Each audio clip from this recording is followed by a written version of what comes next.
Bismillahirrahmanirrahim. Assalamualaikum warahmatullahi wabarakatuh. Para jamaah yang dimuliakan Allah Subhanahu wa taala. Ahmadu ilaikumullah. Assalatu wassalamu ala Rasulillah wa ala alihi wa sahbihi wa mawala. Jamaah yang dimuliakan Allah Subhanahu wa taala.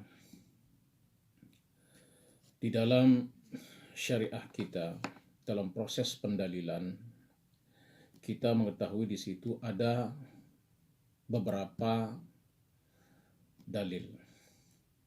Yang dinamakan dalil di sini adalah sesuatu yang darinya kita bisa mengambil hukum. Dalam hal ini yang paling tinggi adalah, yang pertama adalah Al-Quran. Kemudian yang kedua adalah sunnah Rasulullah Sallallahu Alaihi Wasallam. Kemudian selanjutnya ijma' dan seterusnya. Kita sudah sepakat bahwa, atau ulama sepakat bahwa Al-Quran adalah merupakan dalil yang tertinggi dalam proses pengambilan hukum. Setelah itu adalah sunnah Rasulullah Sallallahu Alaihi Wasallam. Al-Quran kita sudah tahu, ya, apa yang diturunkan oleh Allah Subhanahu wa taala kepada Rasulnya Muhammad Sallallahu Alaihi Wasallam melalui malaikat Jibril alaihissalam. Yang kita kenal sekarang mulai dari suratul Fatihah sampai surah An-Nas, itulah Al-Quran. Apa yang datang, apa yang ada di dalam Al-Quran adalah merupakan qat'iyyu al-wurud. Tidak diragukan lagi keberadaannya bahwa itu dari Allah Subhanahu wa taala.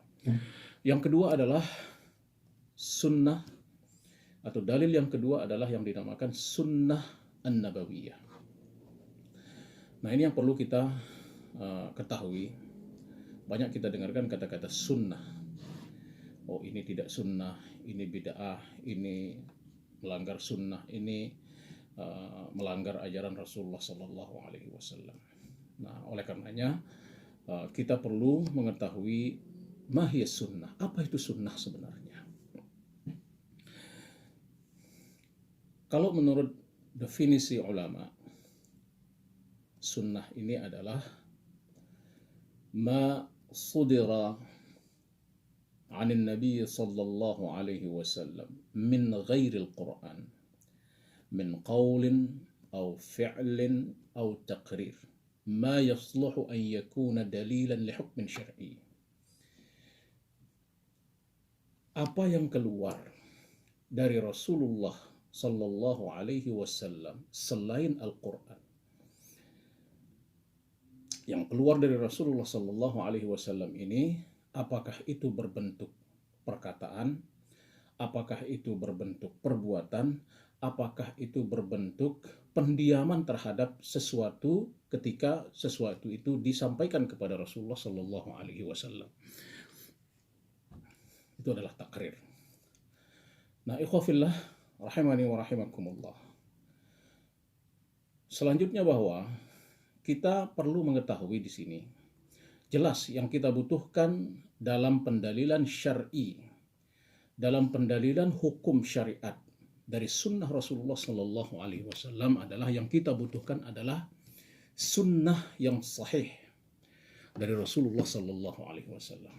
Oleh karenanya di sini perlu kita mengetahui apakah itu sunnah yang sahih. Sunnah yang sahih menurut ulama adalah terbagi menjadi dua. Ada yang dinamakan dengan as-sunnah al-mutawatirah. Kemudian yang kedua adalah namanya sunnah al-ahad. Nah, ini menurut pembagian ulama selain Hanafiyah. Kalau Hanafiyah berbeda lagi. Ada namanya sunnah al-mutawatirah, sunnah al-masyhurah, kemudian as-sunnah al-ahad. Kita ambil apa yang menjadi pembagian mayoritas ulama, yaitu sunnah terbagi dua, sunnah mutawatirah dan sunnah ahad. Apakah itu sunnah mutawatirah? Sunnah mutawatirah adalah sunnah yang diriwayatkan oleh banyak sahabat, di mana sahabat-sahabat yang meriwayatkan sunnah ini tidak mungkin mereka sepakat untuk berbohong, dan tidak mungkin mereka ada kesalahan semuanya. Artinya ini orang banyak sekali yang meriwayatkannya. Kalau dicari kesalahan, kalau mereka kemungkinan salahnya itu sangat jauh.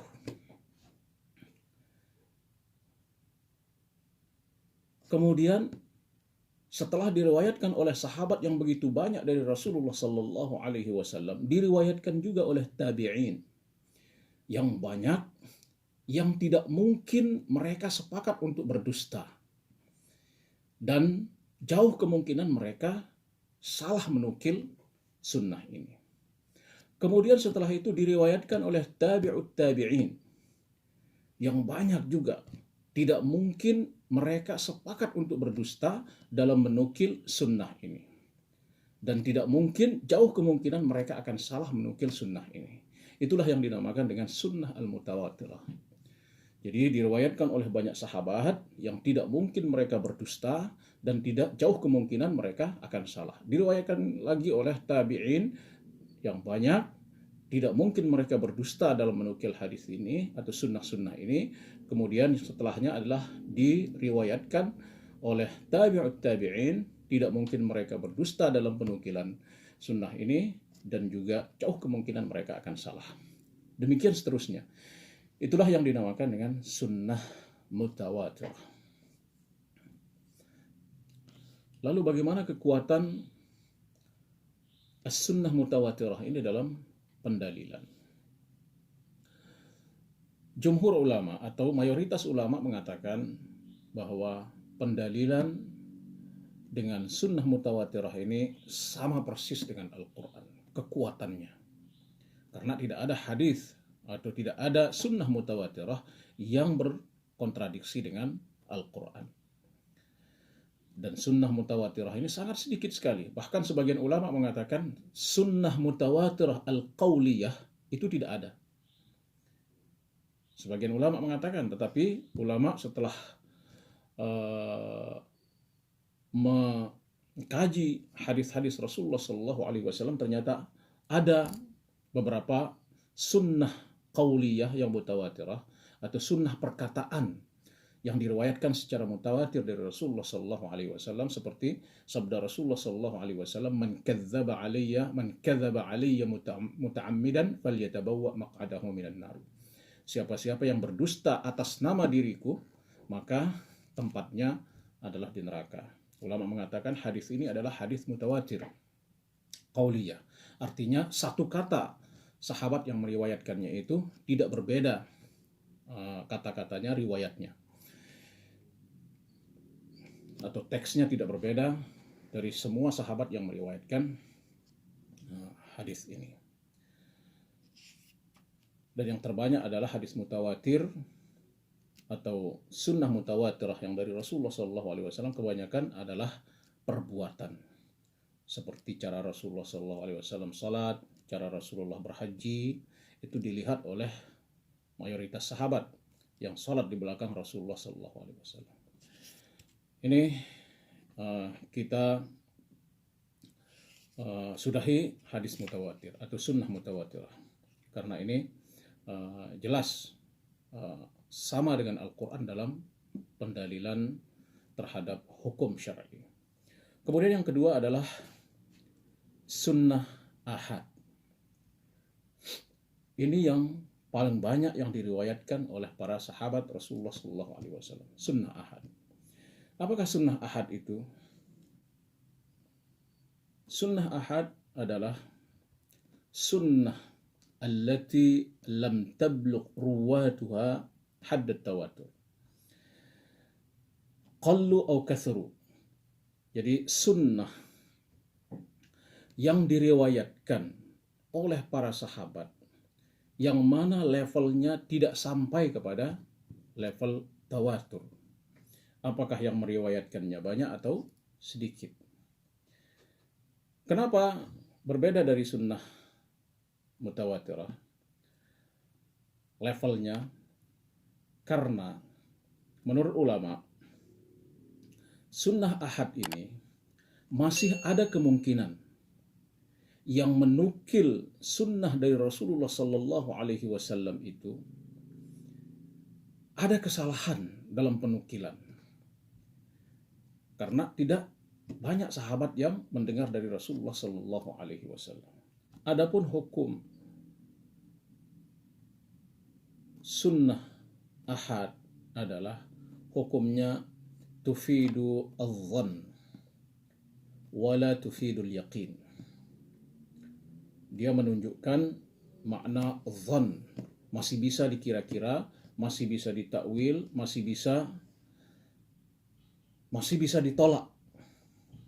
Itu adalah hadis atau sunnah al-ahad. Sunnah ahad ini, kata ulama, yajibul amalu biha fil ahkam syar'iyyatil amaliyah. Wajib digunakan dalam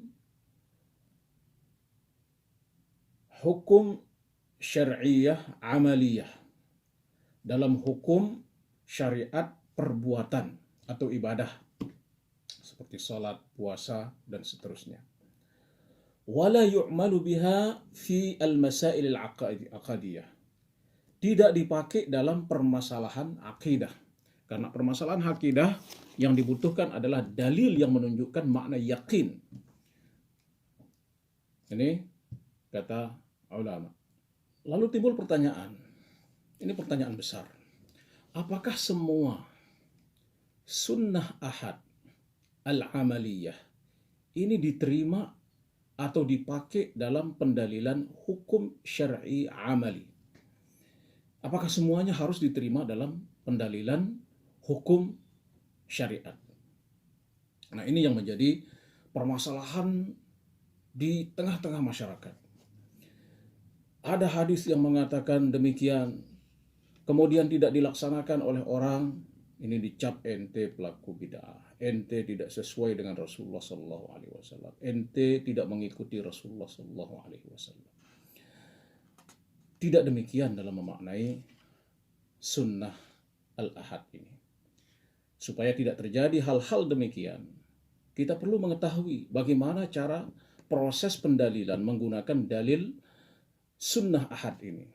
Karena ulama memiliki tariqah-tariqah dalam proses pendalilan ahkam syariah menggunakan atau hukum-hukum syariat dengan menggunakan dalil sunnah-sunnah ahad ini.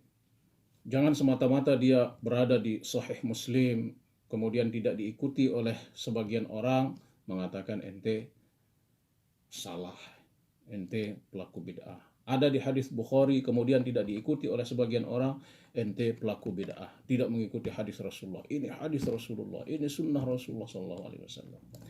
Mari kita lihat, hatta nakuna ala bayyinatin min amrina, supaya kita jelas. Supaya jelas permasalahan ini, sehingga tidak saling cap bahwa ini salah, ini benar, ini salah, ini benar. Kita lihat di sini turuq al-imam al-a'immah. Kita lihat di sini turuq al-a'immah al-arba'ah fi al-amal bi khabar al-ahad. Cara-cara 4 imam besar di dalam menggunakan pendalilan dengan hadis ahad, hadis sahih yang ahad. Tariqul Imam Abi Hanifah. Cara yang pertama adalah cara Imam Abu Hanifah. Bagaimana beliau mengolah hadis ahad itu sehingga bisa dipakai dalam hukum syar'i. Ittafaq al-Hanafiyah ala anna khabar al-wahid la yasihhu bihi illa idza tawafarat fihi syurut al-atiyah. Jadi ulama Hanafiyah dalam merespon hadis-hadis ahad, mereka mengatakan tidak bisa diterima hadis-hadis ahad.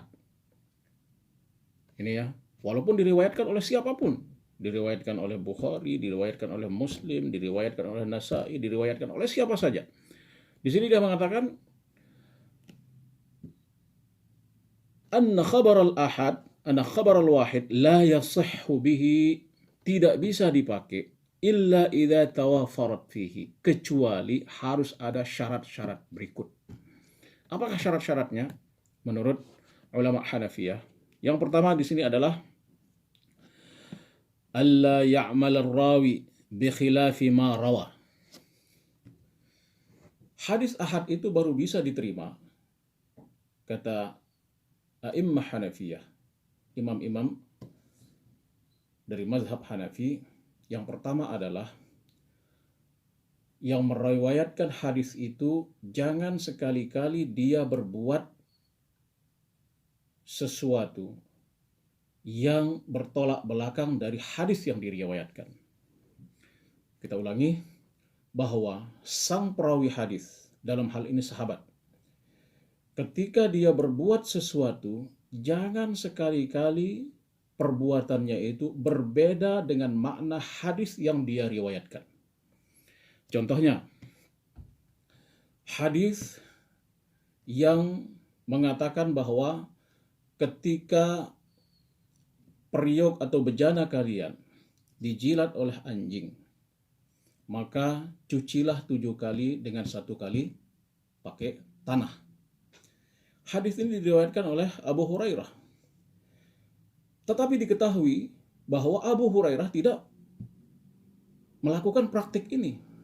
Ketika bejana beliau dijilat oleh anjing, beliau cukup membasuhnya 3 kali saja, selesai, tanpa memakai tanah. Oleh karenanya, menurut Imam Abu Hanifah atau menurut Hanafiyah di sini, hadis ini qamatil hujjah alaihi, bahwa hadis ini menunjukkan tidak bisa dipakai. Kenapa? Karena perawinya sendiri tidak mau menggunakannya. Bisa jadi ada riwayat lain yang membatalkan hadis ini, atau bisa jadi ya penukilan hadis ini ada kesalahan. Oleh karenanya di sini al-a'immah al-Hanafiyah, orang-orang Hanafiyah atau mazhab Hanafi tidak menggunakan hadis ini. Hadis ini sahih. Hadis ini hadis sahih, hadis ahad yang diriwayatkan oleh Abu Hurairah radhiyallahu taala anhu, tetapi perbuatan Abu Hurairah berbeda dengan hadis yang beliau riwayatkan sendiri. Bahwa ini menunjukkan bahwa hadis ini sudah terbantahkan dengan perbuatan Abu Hurairah. Kemudian yang kedua, kata Al-Ahnaf di sini, alla yakuna al-haditsu waridan fima yatakarraru wuqu'uhu wa ta'ummu bihil balwa. Harusnya hadis yang diriwayatkan itu tidak berbicara tentang sesuatu yang umum yang kira-kira semua sahabat tahu. Yang kira-kira semua sahabat tahu. Kenapa 1-2 sahabat saja yang membicarakannya, sedangkan itu harus diketahui oleh para sahabat? Contohnya, hadis yang berbicara tentang mengangkat tangan ketika ruku'. Qul huwallahu ahad, Allahus samad, lam yalid wa lam yulad wa lam yakul lahu kufuwan ahad. Allahu akbar. Nah, hadis ini tidak diterima oleh Al-Hanafiyah, tidak diterima oleh mazhab Hanafi. Kenapa? Karena hadis ini hanya diriwayatkan oleh beberapa orang sahabat saja.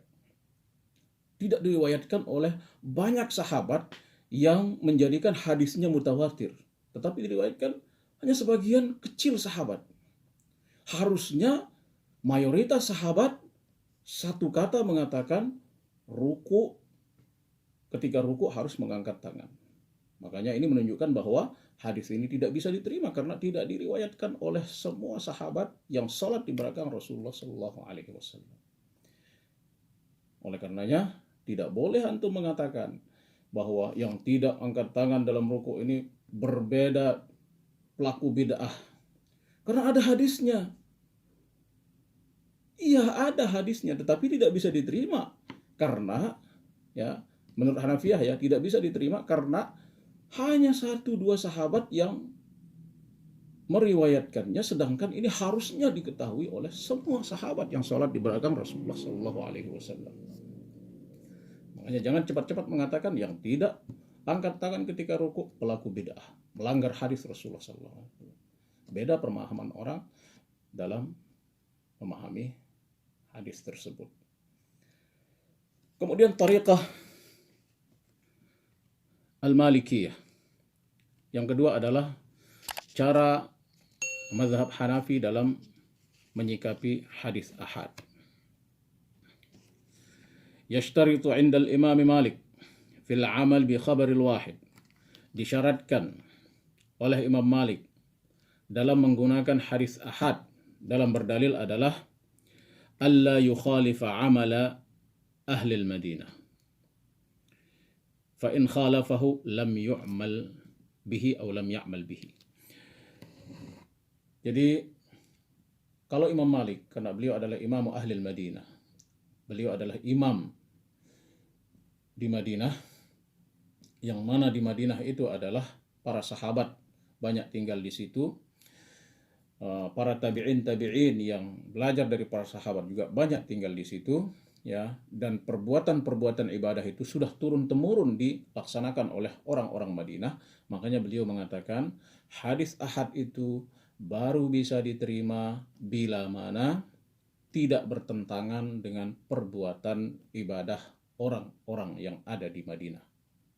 Karena menurut beliau perbuatan orang-orang Madinah itu sendiri adalah hujjah, adalah dalil kuat bahwa itulah yang dilakukan oleh Rasulullah Sallallahu Alaihi Wasallam, karena sangat dekat sekali fasenya masih dengan para sahabat dengan Rasulullah Sallallahu Alaihi Wasallam, masih kurang dari 200 tahun. Oleh karenanya dalam mazhab Hanafi tidak menggunakan hadis yang diriwayatkan oleh Rasulullah Sallallahu Alaihi Wasallam ketika Rasulullah hendak keluar dari sholat, artinya untuk menyelesaikan sholat beliau salam 2 kali, an yaminihi wa an yasarihi. Ini hadis tidak diterima di kalangan al-Ahnaf karena berbeda itu. Karena amal ahli Madinah di sana cukup salamnya satu, assalamualaikum warahmatullahi. Padahal ini hadis diriwayatkan dari Rasulullah Sallallahu Alaihi Wasallam, hadisnya sahih, hadis ahad, tapi tidak diterima oleh Al-Malikiyah karena berbeda dengan perbuatan orang-orang yang ada di Madinah pada Al-Qarni Tsani Al-Hijri atau abad kedua Hijriah. Oleh karenanya ikhwafillah, ketika orang cukup salam satu, jangan antum bilang bid'ah, ini bid'ah, menyalahi sunnah. Ada hadisnya diriwayatkan dari Rasulullah Sallallahu Alaihi Wasallam, menyalahi sunnah. Jangan demikian.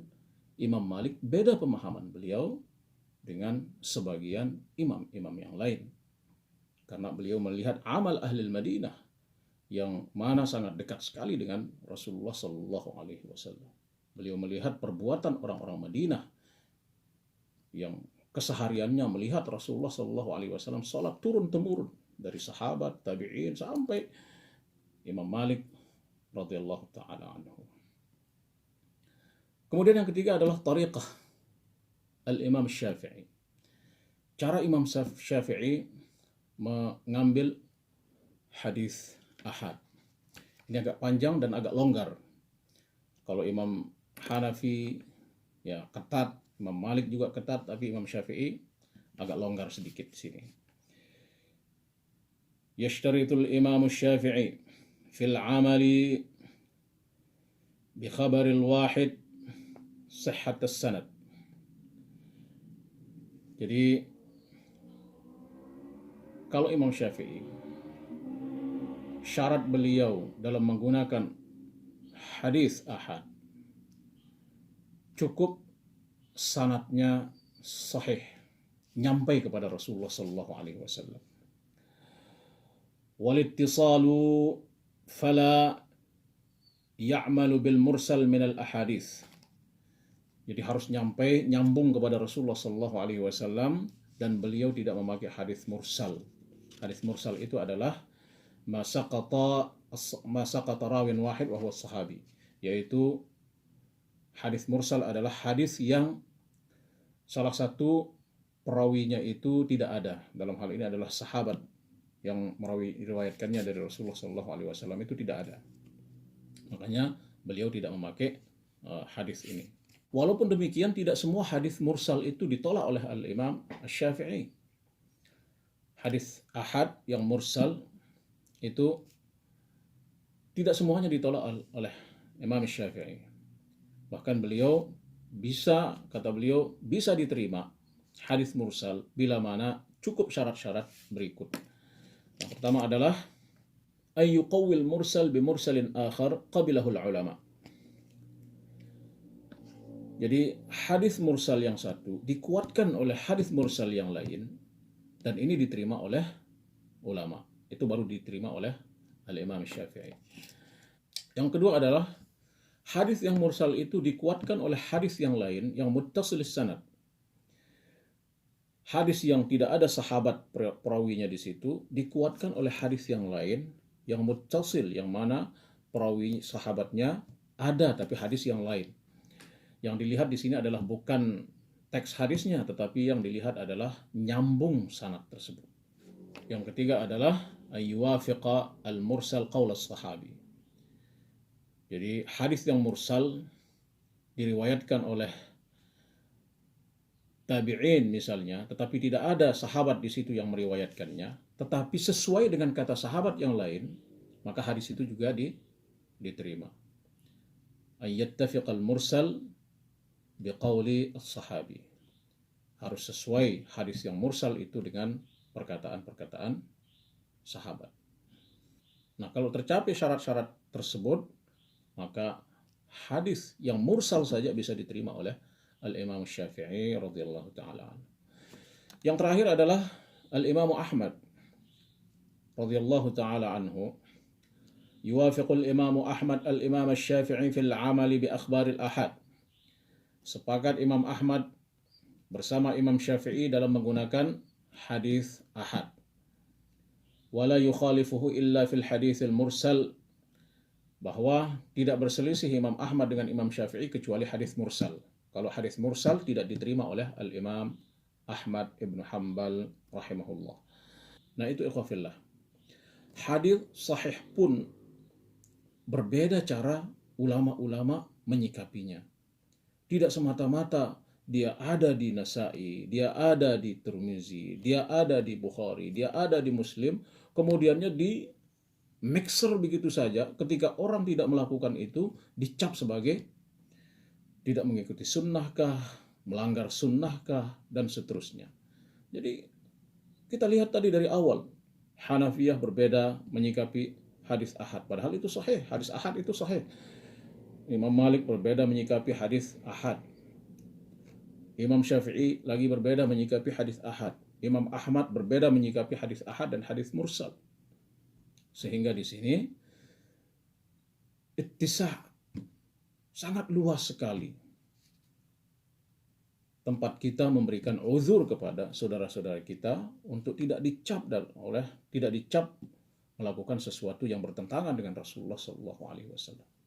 Coba hadis yang masyhur, hadis yang sangat terkenal di kalangan kita Syafi'iyah, yaitu bila mana anjing menjilat bejana periuk kita harus dicuci 7 kali dengan 1 kali tanah. Ini hadis diriwayatkan oleh Abu Hurairah, tetapi Abu Hurairah sendiri tidak mengikuti hadis ini. Ketika bejana beliau dijilat oleh anjing, cukup beliau cuci 3 kali.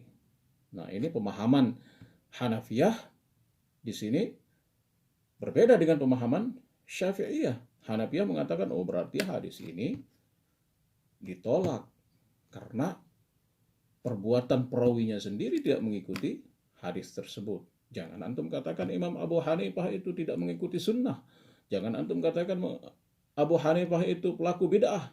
Tidak bisa, karena beliau juga menggunakan hujjah dalam memahami hadis tersebut. Itu ikhwafillah, qul qawli hadza wa astaghfirullah li wa lakum. Wassalamualaikum warahmatullahi wabarakatuh.